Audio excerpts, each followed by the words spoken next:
based on your experience, how would you recommend that firms handle licensure? So we've started mentioning a couple of these things already, but kind of curious, what you think about, like, you guys are going to be the leaders of the firms in the next few years. So, okay, what do you think should be happening, and what should we be telling people? How about let's say, Allison, let's start with you on this one. I think in my experience, it's important for young people to hear that you shouldn't put it off. I think there's a generation ahead of mine in the office who has put it off, and they may only be a few years more experienced, but they didn't make it a priority early in their career, and now they have more things in life to juggle. And I think definitely firms should provide as many resources as they're able, and that wasn't what I needed. We had a lot of resources here in the office. Smith-Gill has been great about providing resources and making sure we have everything we need. I think it was a few young people and myself who really decided to be proactive about it ourselves and just decide we'd start. So that was, I think, what was most important for us. I think one of the things you'll find is if you start talking to the people who are running the firms, they're super excited by having you get licensed. Like there's no advantage to them to not have you get licensed.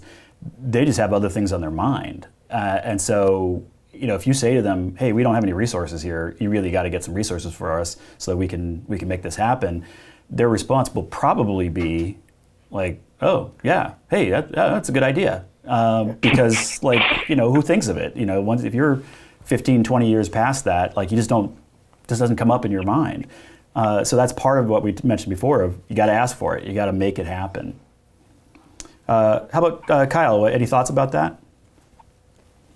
I was just simply thinking that a good motivation would be if firms reimbursed for tests when they're passed. To me, it was a small measure of support, but it meant that the firm was invested in education or the further development of its employees. And I'd like to think that it runs both ways, that when you do get this research done, you're better for it. So it's a win-win.